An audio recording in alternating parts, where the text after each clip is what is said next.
Bien, voy a poner mi pantalla en compartir para poder explicarles con unas diapositivas en qué consiste el plan global.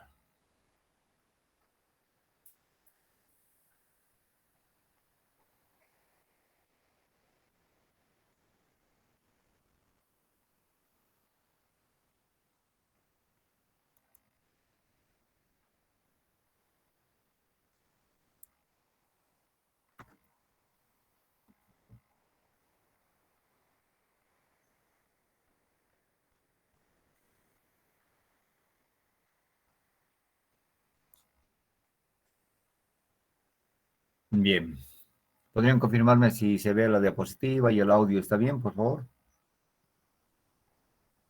Sí, todo bien, Inge. Ok, muchas gracias. Bien, entonces, a ver, pondremos en presentación.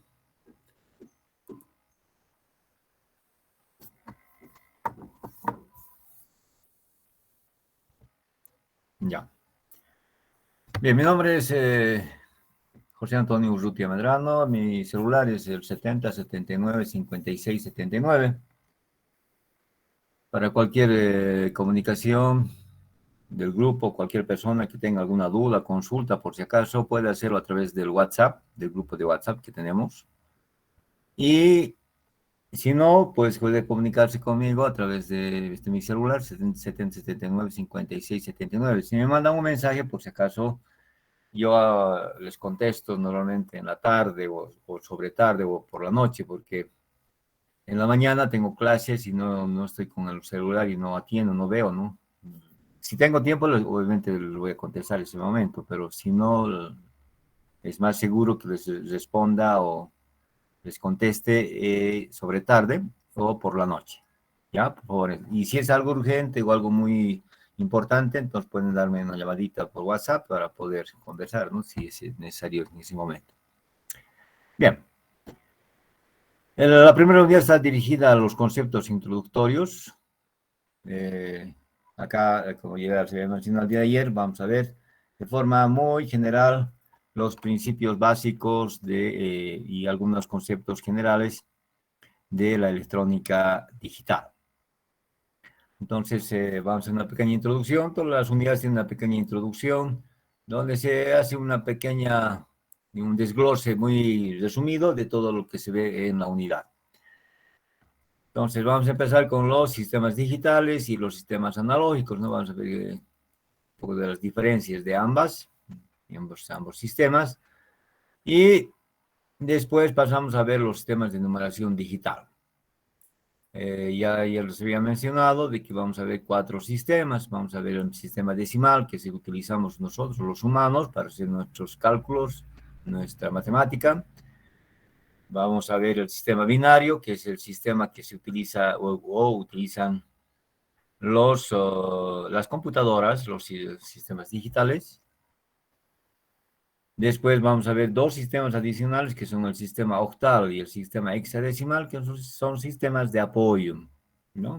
Los sistemas que nos permiten, nos ayudan en algunas representaciones para que la cantidad de números no sea excesiva. Entonces, uno de sus principios o uno de sus aportes es eso, ¿no? Reducir la cantidad de dígitos a fin de que no cometamos más bien errores cuando se tiene exagerado el número de dígitos o bits.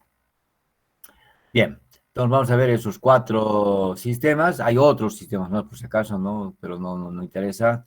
Ya les había comentado de ayer de que estos sistemas de numeración ustedes ya han visto seguramente en la escuela o en el colegio. Ahora vamos a hacer simplemente un repaso muy rápido y vamos a entrar a ver la conversión entre los diferentes sistemas, en los 4 que estamos hablando, ¿no? De binario, por ejemplo, a decimal, o de binario a octal, o de binario a hexadecimal. Y viceversa, obviamente. La mayoría de de las calculadoras actuales tienen la característica de que pueden hacer las conversiones. Nosotros ponemos un valor, digamos el número 15, por decir en decimal, y lo queremos convertir a octal y realiza directamente, ¿no? Pero también es necesario saber realizar estas conversiones de forma manual, porque no siempre estamos cargados de nuestra calculadora en el bolsillo y pues a veces es necesario hacerlo de forma manual, ¿no? Es como la multiplicación, la división, la resta, ¿no? Nosotros sabemos hacer de forma manual y con la máquina podemos hacerlo obviamente de forma más rápida y más precisa. Entonces, lo que vamos a hacer es aprender aquí a hacer las conversiones de forma manual, ¿no? Y repito, de que las máquinas, las calculadoras hacen estos, la mayoría, no todos, ¿no? Las básicas no hacen, pero sí la mayoría de las científicas tienen la capacidad de hacer las conversiones entre los sistemas que estamos indicando. Después vamos a hablar un poco de los códigos. Los códigos son representación de números y también de letras que se utilizan para eso, representar. Por ejemplo, un código es el famoso, que es antiguo, es el código Morse, que tal vez han debido ustedes escuchar. El código Morse se utilizaba en la telegrafía para transmitir mensajes a través del telégrafo. Entonces vamos a ver algunos códigos, también hay varios códigos, pero no vamos a ver todos, vamos a ver algunos representativos, vamos a ver su definición y las características que tienen estos códigos. Los códigos obviamente no nos permiten hacer operaciones aritméticas, por si acaso, ¿no? O sea, no puede ser suma, resta, multiplicación, simplemente es representación. Bien, después vamos a hacer una representación de las cantidades binarias en cuanto a con qué, por ejemplo, el estado alto es un 1, el estado bajo es 0, el high es 1, y entre qué valores está el 0, el nivel lógico 0 o el nivel lógico 1, entonces vamos a ver acá, ¿no? Es un cuadrito muy breve, muy rápido. Después vamos a hablar un poquito de la transmisión de la información, o sea, que nosotros para toda información nosotros debemos transmitir o transmitimos, ¿no? Por ejemplo, nosotros estamos con el celular y sacamos una selfie de en algún lugar y queremos enviar a nuestros contactos y hacemos una transmisión de información, en este caso de una imagen, de una fotografía que es fija, ¿no? Podríamos también enviar un video, que sería imágenes en movimiento.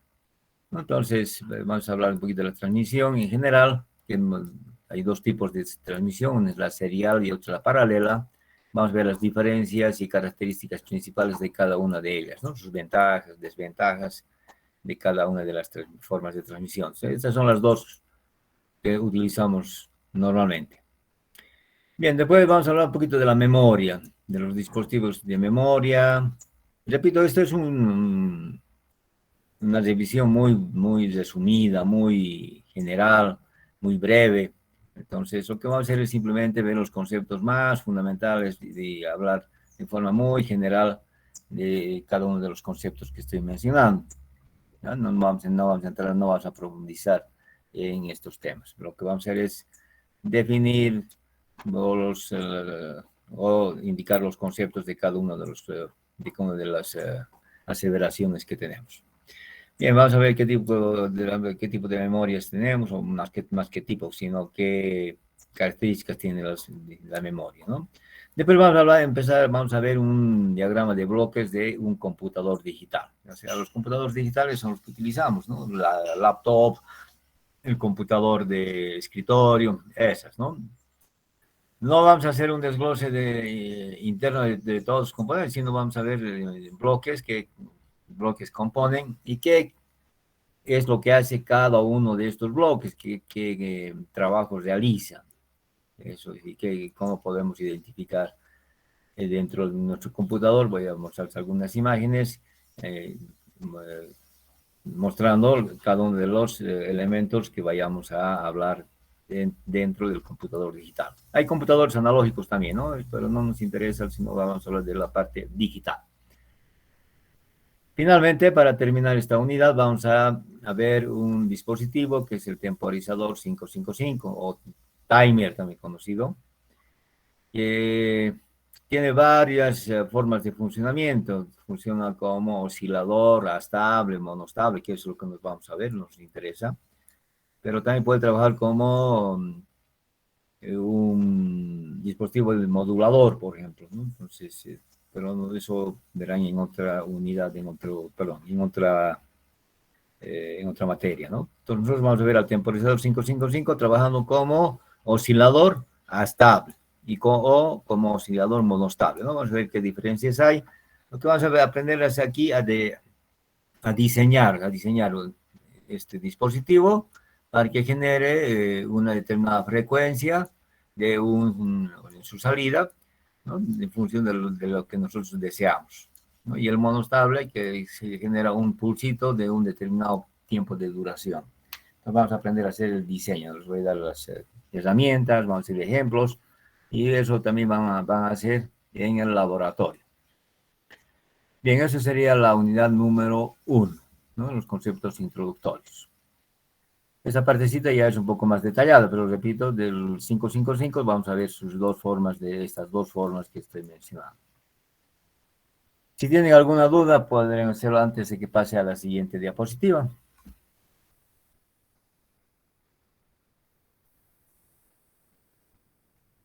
Bien, entonces pasaremos a la siguiente. La unidad número 2 ya comprenden las compuertas lógicas y también el álgebra booleana. Las compuertas lógicas, vamos a ver las compuertas básicas, las compuertas complementarias, etcétera. Que no son muchas, por si acaso no vayan a estar pensando que, wow, deben ser cientos de compuertas, no, son 4 compuertas. Bueno, en realidad son 3, pero con sus derivaciones tenemos 4 y 5, bueno, con las XOR y XNOR tenemos 7, pero bien, no es mucho lo que hay que aprender. Y inicialmente, pues yo no tengo ningún inconveniente que tenga una pequeña ayuda a memoria y su compuerta con su correspondiente tabla de verdad, de funcionamiento, ¿no? Para que puedan ustedes guiarse. A mí me interesa que sepan aplicar, ¿no? No vamos a estar memorizando todas las compuertas, pero ya con el tiempo, obviamente, a medida que uno va manejando, trabajando, ya uno se le graba en la memoria el funcionamiento de cada una de las compuertas. Y después vamos a ver el álgebra booleana, ¿no? Que voy a mencionar ahora en el desarrollo. Bien, empezamos con la introducción que ya he indicado, es un pantallazo muy breve de los ítems que vamos a ver en el capítulo. Vamos a hablar de las constantes y variables booleanas. Booleanas se refiere a que cumplen la álgebra de Boole. Por eso se llaman booleanas, porque cumple el álgebra de Boole. Tenemos un álgebra convencional que utilizamos, ¿no? En cálculo, en álgebra, etcétera. Entonces, este es una álgebra parecida, muy similar. Algunos tienen 2 o 3 teoremas que son diferentes, pero después es lo mismo. Vamos a hablar de las tablas de verdad, que son, ya en álgebra también debí utilizar las tablas de verdad, pero vamos a ver cómo se construyen y qué características tienen, y listo. Después vamos a hablar de la forma de suma de productos, que son la forma en que nosotros vamos a trabajar. Hay 2 formas de representar una función. Una es precisamente la suma de productos y otra es la forma de producto de sumas, ¿no? Esas son las 2 únicas formas, pero la que vamos a manejar convencionalmente o en mayor cantidad es la forma de suma de productos. Vamos a ver, te voy a mostrar qué características tienen para que ustedes puedan identificarlos. Después vamos a hablar ya de las compuertas lógicas. Aquí vamos a hablar ya de los dispositivos digitales que vamos a utilizar en el desarrollo o en el diseño de circuitos digitales combinacionales. Y vamos a empezar con los dispositivos combinacionales. Después vamos a hablar de las compuertas que son derivadas de las básicas. Estas son las 3 básicas, AND, OR, NOT. De ahí viene la NAND y NOR, ¿no? Que son las complementarias. Entonces, son las compuertas lógicas NAND y NOR, que son la unión de una OR con una NOT, por ejemplo, genera una NOR. Una AND con una NOT genera una NAND. Y vamos a ver su tabla de verdad, el circuito, su símbolo convencional, el símbolo en la IEEE, o símbolo rectangular también que se conoce. Y vamos a entrar a ver los teoremas de Boole. Aquí vamos a hablar de los teoremas. Hay teoremas de una sola variable y teoremas de múltiples variables. Repito, La mayoría de los teoremas de Boole son los mismos que utilizamos en el álgebra corriente. Y ayer había indicado la conmutatividad, asociatividad, etc. Bien, después vamos a ver dos teoremas que son los teoremas de De Morgan. Tampoco son muchos y vamos a ver esta herramienta para qué nos sirve. Vamos a trabajar esto, no vamos a hacer demostraciones de que si el teorema es válido o no es válido, nos vamos a utilizar como herramientas de trabajo. Se supone que ya todo lo que veamos ya está verificado, comprobado, entonces no nos vamos a dedicar a comprobar, sino a utilizarlos como herramienta, tanto en el diseño de los circuitos, en la simplificación de circuitos o en la síntesis o la simplificación de funciones. Bien, después vamos a hacer un punto dirigido a la universalidad de las compuertas NAND y NOR. Estas dos compuertas que son las que ya he indicado acá. Vamos a ver de qué ventajas nos permite reemplazar a cualquiera de estas otras compuertas fácilmente. Entonces, si no tuviéramos en un momento de estamos diseñando y implementando un circuito y no tenemos, por decir, una OR, y tenemos una NAND. Entonces, con la NAND podemos generar una OR, podemos reemplazar. Eso vamos a ver ahí, cómo se hace, ¿no? Después vamos a ver hablar de las compuertas OR y NOR exclusivos, que son compuertas que lo utilizamos como un módulo, pero interiormente también está compuesto por estas compuertas, las básicas, por si acaso. Entonces, pero estas ya vamos a utilizar como un dispositivo, digamos, independiente. La XOR y la XNOR. Vamos a ver su tabla de verdad, su símbolo, etcétera, etcétera. Bien, después vamos a hablar o vamos a ver la descripción e implementación de circuitos lógicos, ¿no? O sea, de la descripción es cuando tenemos un circuito, nosotros vamos a aprender a obtener la función lógica que representa o describe el funcionamiento de ese circuito. Y la implementación es convertir la función que tengamos, la función algebraica booleana, en un circuito lógico. ¿Cómo podemos convertirlo? ¿Cómo podemos representar eso como circuito? Eso que vamos a aprender acá, ¿no? Entonces, la unidad número 2 está dirigida a sentar las bases para que ya estemos preparados en la próxima unidad a diseñar, simplificar circuitos lógicos. Circuito lógico o circuito digital es lo mismo, por si acaso, ¿no? ¿Por qué se habla de circuito lógico? ¿Por qué hablamos bastante de lógico? Porque los diferentes componentes, estas que estamos aquí, el NOT, OR, AND, tienen una lógica de trabajo. De ahí viene, ¿no? Pero si decimos circuito digital es lo mismo, circuito lógico es lo mismo, ¿no? Por si acaso. Si tienen alguna pregunta antes de pasar a la siguiente diapositiva.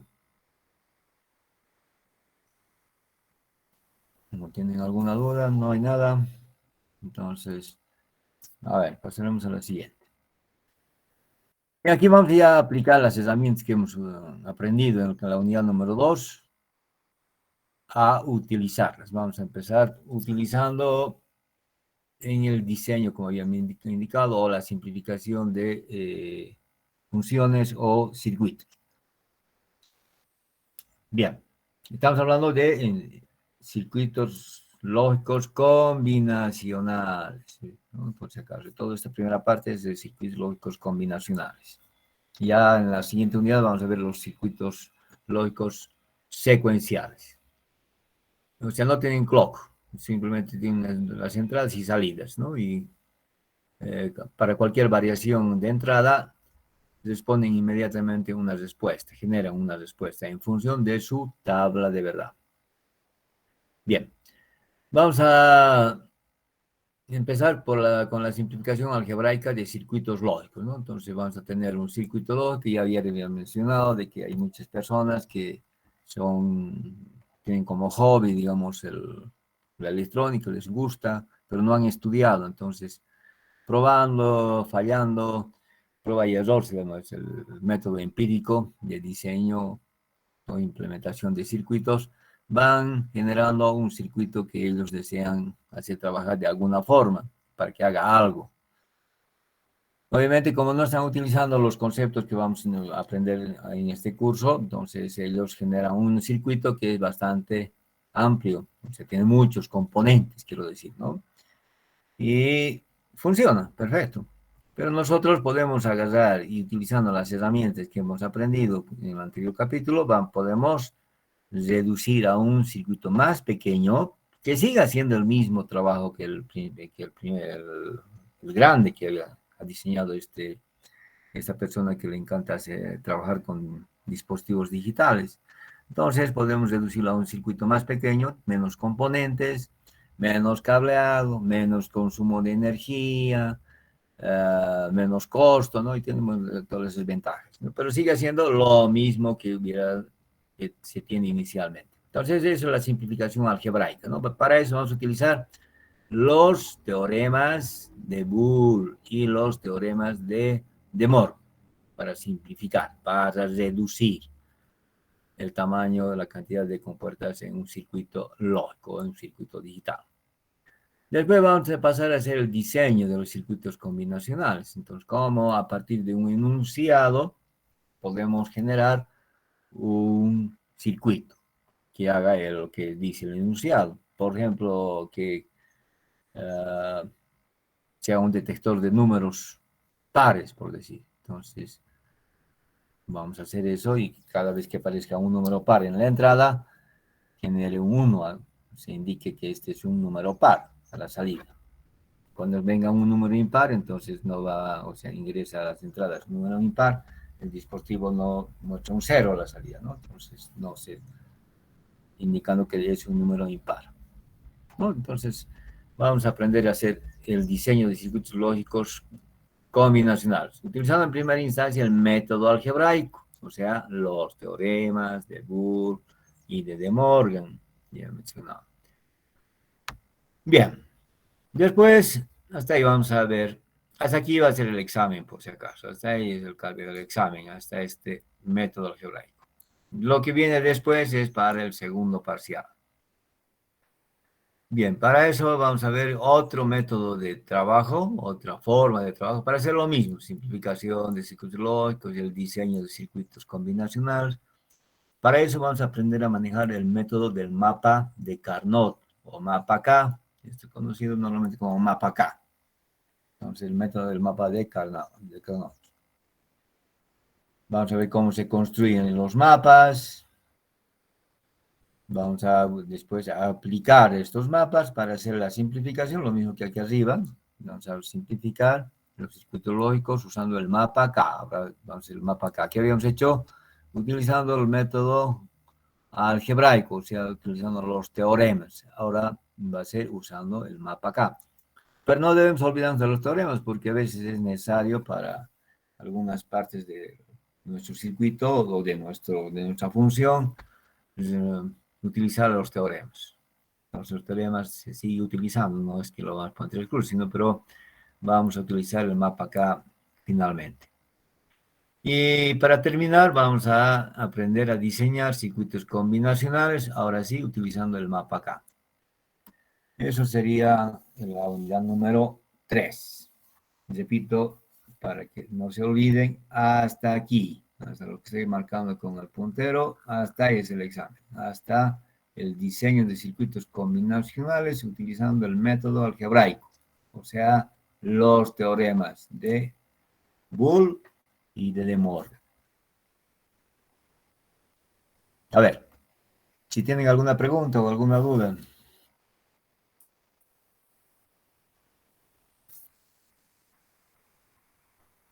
A ver, proseguiremos. De los dispositivos secuenciales. La unidad número 4 entonces está dirigida a los dispositivos secuenciales. Otro que hemos visto hasta la unidad 3 era los combinacionales, ¿no? Ahora vamos a ver otro tipo de dispositivos que internamente estos dispositivos secuenciales tienen o están constituidos por los dispositivos básicos, o sea, las compuertas AND, OR, NOT, NAND, NOR, ¿no? Eso está en su estructura interna de estos componentes que vamos a hablar o que vamos a manejar ahora, ¿no? Que son los dispositivos secuenciales. Trabajan con clock, o sea, tiene una entrada adicional extra que se llama reloj o clock. Bien, vamos a empezar viendo algunos registros básicos con compuertas tanto NAND y NOR. Vamos a aprender a analizar este circuito, o sea, cómo generar su tabla de verdad a partir de la estructura circuital que tengamos, ¿no? Del circuito dibujado. Cómo se analiza, entonces yo voy a hacer un ejemplo completo para que puedan ustedes ver el procedimiento. Después vamos a ver la arquitectura externa de los flip-flops, o sea, qué cosa tienen, ¿no? Qué patitas tienen y para qué sirven cada una de las patitas.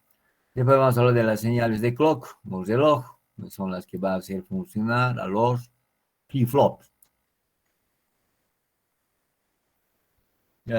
Los flip-flops son los dispositivos secuenciales, por si acaso, ¿no? Después vamos a hablar de algunos tipos de flip-flops. Hay varios tipos, pero vamos a ver 4. No vamos a ver más, que son los más importantes. El flip-flop tipo SR, el JK, el tipo D y el tipo T, esos 4. Hay otros, el Master Slave, hay el Latch, el tipo candado, etcétera. Esos ya son similares, funcionan lo mismo, pero no son tan difundidos, no se utilizan mucho. Bien, después de ver los diferentes tipos de flip-flops, sus características, tabla de verdad, etcétera, etcétera, cómo se dibuja el esquema circuital, vamos a entrar a las aplicaciones de los flip-flops. Hay muchas aplicaciones que tienen los flip-flops, pueden trabajar como memoria, pueden trabajar como pasador de datos, o sea, registros de transferencia de información. Entonces pueden trabajar como en los contadores, etcétera, ¿no? Entonces hay muchas aplicaciones de estos dispositivos. Nosotros vamos a ver que trabaje como contadores. Entonces vamos a ver dentro de las aplicaciones a los contadores. Los contadores hay dos formas, que son los síncronos y los asíncronos. Vamos a ver qué características tiene cada uno de ellos, en qué se diferencian tanto los síncronos de los asíncronos. Y vamos a aprender a diseñar, ya sea los contadores síncronos y también a diseñar los contadores asíncronos. Y vamos a comparar las diferencias que se presentan en ambos diseños, ¿no? Uno que es más fácil, más simple, el otro que es más largo, más complejo, etcétera, etcétera, ¿no? ¿Qué características tiene cada uno de estos contadores? Por si acaso, por contadores no estamos solamente contando 1, 2, 3, 4, 5, 6, 7, ¿no? Sino que podemos contar números pares, por decir 2, 4, 6, 8, o podemos contar en forma descendente el 9, 8, 7, 6, 5, etcétera. O finalmente contamos en forma desordenada, podemos contar el 5, 9, 3, 10, 15, 1, etcétera, ¿no? Entonces, en realidad, el diseño de contadores cubre el diseño de sistemas de control, casi todas los dispositivos que utilizamos, por ejemplo, un semáforo hace una secuencia que lo podemos convertir en números, de tal manera de que cuando hagamos el diseño, lo vamos a hacer como un contadorcito, pero después, cuando lo implementemos, trabaja como semáforo, ¿ya? Lo mismo el contador asíncrono. Ok, eso es lo que vamos a ver en esta unidad, dirigida a los dispositivos secuenciales. ¿Alguna pregunta?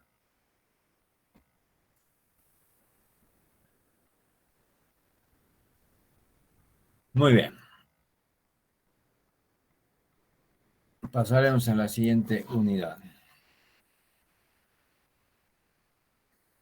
Y la última unidad que está comprendida para nuestro trabajo de este semestre es la aritmética digital.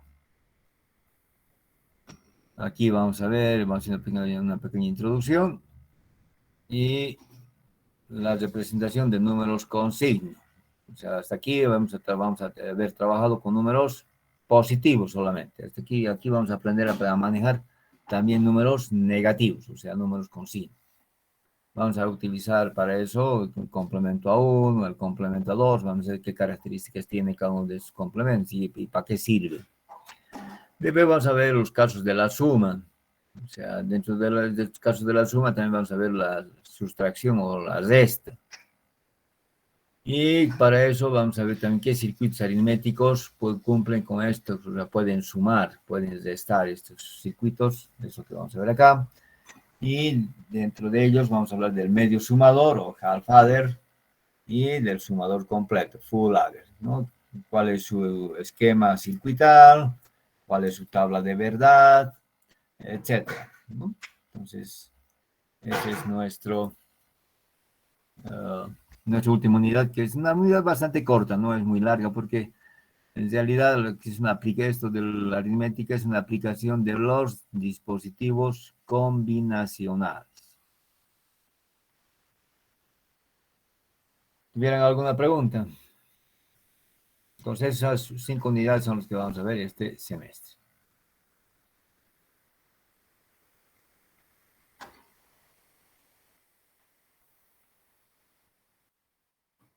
A ver. Antes de continuar, veremos. Ok. Bien, para terminar, vamos a hablar sobre la bibliografía. Y ayer les había comentado de que tenemos 2 libros. Uno es el de Sistemas Digitales de Ronald Tosi, Neil Widmer, y el otro es el Fundamentos de Sistemas Digitales de Thomas Floyd. El Fundamentos de Sistemas Digitales es un libro de apoyo, ¿no? El principal que nos sirve de base es el Ronald Tosi. Si ustedes han visto ya en el Classroom de la materia, yo ya les he colocado los 2 libros en formato digital. Son las versiones más actualizadas que he encontrado, lo que tengo. Entonces va a servir perfectamente para poder complementar su aprendizaje leyendo estos 2 libros, esta bibliografía. Ya les había mencionado el día de ayer, cualquier otro libro sirve, o sea, cualquier libro de electrónica digital, obviamente, ¿no? Puede ser de Enrique Mandado, ya había mencionado, puede ser de El Manó, no hay problema. Sí, los conceptos son los mismos. Bien, en cuanto a la evaluación, los exámenes. El primer parcial comprende las unidades 1, 2 y la mitad del tercero, ¿no? Ya el sindicato hasta antes del mapa acá, hasta antes del mapa acá, no entra el mapa acá. Ya ese es el primer parcial. El segundo parcial comprende la mitad del tercer capítulo o unidad que se quedó aquí, ¿no? Entonces, a partir del mapa acá hasta la unidad número 5. Entonces, esas son la distribución de las unidades para los exámenes. Entonces, ya saben, ya están sobre aviso. Finalmente, el examen final y el de segunda instancia,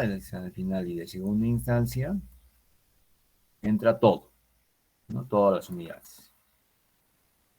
Y para la calificación, esto ya también mencionado el día de ayer, la condición de aprobación de la materia, o sea, para aprobar la materia de electrónica digital 1, se debe aprobar teoría y laboratorio por separado.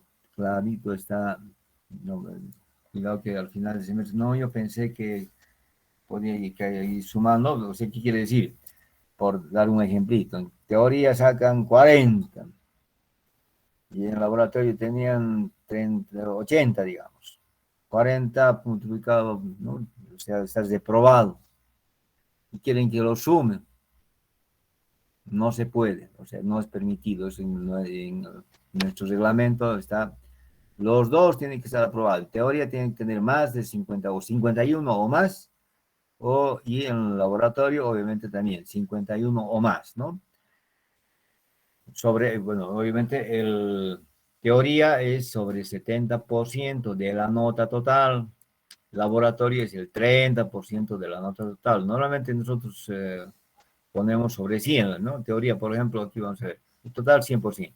Para un ejemplito, alguien, alguno de los estudiantes, tiene 60 en el examen, o sea, digamos, en los dos parciales ha tenido un promedio de 60. Listo, ya está aprobado teoría. Y en laboratorio, después de haber hecho todas las prácticas, tiene 80. Muy bien. Ahora sí, fíjense, los dos están aprobados, ¿no? Entonces, agarramos el 60, multiplicamos por 0,7, que es el 70% del 100%, nos da 42. Y el laboratorio, que son 80, multiplicamos por los 30, o 0,3, que es el 30%, y da 24. Sumamos y da 66. En su Cardex, en la nota final que voy a poner, va a ser 66. Ya no vamos a poner 60, sino ahora va a tener 66. Entonces, este laboratorio ha permitido subir su promedio, ¿no? Entonces, por eso es importante dedicarle también un tiempo al laboratorio, porque aparte de servir de práctica experimental, ustedes están manipulando los circuitos, cableando, etcétera, sirve para subir su promedio final. Eso sería, de forma resumida, todo lo que comprende el plan global con la correspondiente información complementaria de la bibliografía, evaluación y la calificación. Bien, hasta aquí vamos a quedar, o sea, esto lo vamos a ver. Si tienen alguna pregunta, alguna duda sobre todo lo que he hablado, pues sería bueno que ahora, bueno, esto es después.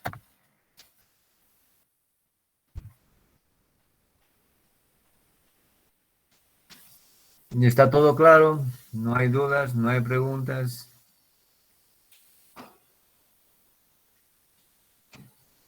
Muy bien. Entonces, el arranque de la materia, ya empezando por la unidad número 1, vamos a hacerlo en la próxima semana, el día miércoles. Empezaríamos con el avance ya de teoría. Ya se había comentado esto para los que no estuvieron el día de ayer. Todavía, o sea, vamos a seguir pasando de forma virtual, ¿no? Yo creo que la próxima semana o esa semana se reunirá el consejo facultativo y sacará tal vez qué determinaciones vamos a hacer, cómo vamos a hacer para el resto del semestre. Pero mientras tanto, seguimos todavía en forma virtual. Entonces, el día miércoles empezamos, para que no haya inconvenientes, 8:30, empezamos 8:30, ¿ya? Y el link para la clase les coloco en el WhatsApp y también en el Classroom para que puedan ingresar.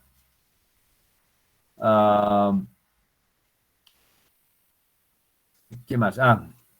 También para las personas que no estuvieron el día de ayer, teoría, lo observaremos. Vamos a ir avanzando, pero laboratorio todavía no vamos a avanzar esta semana. Bueno, hoy es jueves, mañana es viernes, ya terminó la semana. Tampoco la próxima semana. Entonces, posiblemente, no estoy seguro, todavía eso vamos a coordinar. Las inscripciones para laboratorio se hagan la próxima semana. En ese caso, a partir de la subsiguiente, o sea, la próxima semana no hay clases de laboratorio tampoco, porque todavía no se han inscrito en ningún grupo de laboratorio de electrónica digital, ¿no? Obviamente se habló de electrónica digital, creo que no sé si en física ya van a pasar, si esa parte. Entonces, la próxima semana yo les voy a avisar, si es que me avisan con antelación, digamos el martes o el lunes, no sé qué, yo voy a poner la información en el grupo de WhatsApp para que ustedes puedan ver los horarios de los diferentes grupos de laboratorio. Les he indicado que solo deben elegir un grupo de laboratorio, pero para el caso, porque va a haber cupos, ¿no? Porque para evitar de que algún grupo sea excesivo en cantidad de estudiantes y otro sea muy pobre, entonces se pone un cupo y cuando ya se completó el cupo, pues ese grupo se cierra, ya no se abre, ¿no? En el momento de inscribirse, entonces ya dice grupo lleno, entonces hay que escoger otro grupo para evitar de que ese momento recién estén buscando en sus horarios si coincide, no coincide o no hay choque, no sé qué. Ya les recomiendo, vean un grupo de emergencia, o sea, si el grupo, el primer principal, está lleno ese grupo, entonces inmediatamente puedan acceder al segundo grupo que hubieran elegido, ¿no? Ya eso, obviamente, cotejando con sus horarios para que no haya choques. Por lo tanto, esa recomendación no se olviden. De esa manera, porque hay muchos de que sale de que el grupo ya está lleno, pueden inscribirse y hasta que estén buscando otro grupo, viendo que su horario esté sin choques, cuando van a inscribirse el otro grupo también ya se llenó. Entonces, aparecen entrando a veces a un grupo que no les gustaba o no querían. ¿Ok? Les recomiendo que tengan por lo menos dos. Si tienen tres, mejor, ¿no? Si al primero ya se inscribieron, listo. Tampoco se inscriben en dos grupos, ¿no? Porque la depuración se hace al azar, nos preguntan a ustedes en qué grupo te vas a quedar, directamente los docentes agarran y los depuran cuando hay repetidos, ya uno de ellos está chao. Entonces por ahí, justo el que no querían, y le sacan, por si acaso, ¿no? En la, ¿cómo se llama? Si la inscripción ha sido exitosa, les avisa de que se han inscrito correctamente. Y si no ha sido, les dice de grupo lleno, entonces directamente tienen que buscar otro grupo. Ahí dice grupo lleno, por favor busque un nuevo grupo. Entonces hay que buscar otro grupo. ¿Ok? Eso sería en cuanto a los laboratorios. Esto veremos también cómo vamos a hacer para poder, porque como hay una resolución del Consejo Universitario de que sea presencial los laboratorios, entonces vamos a ver si vamos a pasar una semana para no estar yendo todos los días a la universidad. Entonces vamos a coordinar. Primero veremos qué determinan las autoridades en cuanto a la facultad. Bien, eso sería en resumen y no tengo yo más que decirles. No sé si tienen algo ustedes. Inge, disculpe, día antes nos Bien. enviaría los horarios del laboratorio. No, los horarios del laboratorio, yo estoy diciendo, por decir, a ver, si la inscripción se define para que se haga el jueves, por decir, ¿no? Entonces se va a publicar seguramente el martes, va a estar bien. Entonces yo les voy a avisar el día lunes, que va a estar publicado los horarios, y si consigo que me pasen todos los horarios, entonces yo voy a poner en el Classroom, perdón, ¿no? En el grupo de WhatsApp, el horario, todos los horarios para que ustedes ya puedan elegir, ¿no? Puedan bajarse. Y si no, pues les voy a dar si no me pasa, entonces les voy a dar, les voy a indicar a partir de qué hora o desde cuándo va a estar los horarios. Va a ser por lo menos 24 horas antes van a salir los horarios para que ustedes puedan elegir. No es que va a salir el horario y inmediatamente tienen que inscribirse, sino, por decir, sale el martes, las inscripciones van a ser el jueves. Y ahí va a estar los horarios, en qué horario se van a inscribir, porque se pone horarios, por decir, jueves a las electrónica digital 1, a las 11 de la mañana, por decir algo, ¿no? De 11 a 1 de la tarde, ya está listo. Entonces, en 2 horas se pueden inscribir. Ya está bien, gracias, Inge. Ok. Se va a publicar, por si acaso, se va a publicar en las vitrinas del proyecto Electro. Entonces, así para que no haya ningún, ¿no? De que no vi, no me llegó, no sé qué. Eso que yo estoy indicando es sin complementario, ¿no? Yo les voy a enviar, si tengo el horario, les voy a enviar para que ustedes puedan bajarse. Pero de todas maneras, si no, voy a poner, ya está, se va a publicar tal día, tal hora, ¿no? O sea, la publicación.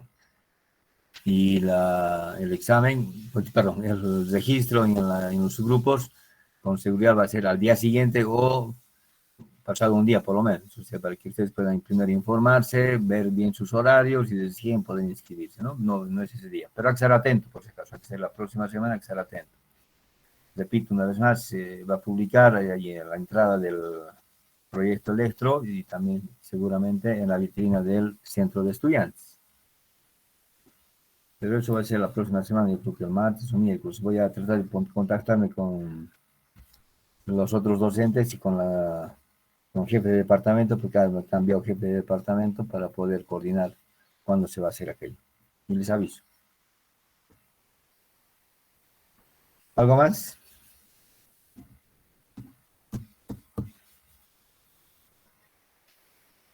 Muy bien. Entonces, que tengan buen día. Nos vemos la próxima semana, el día miércoles a las 8:30. Se cuidan. Muchas gracias. Hasta luego, luego, Inge. Inge. Hasta luego. Hasta luego, Inge. Vayan.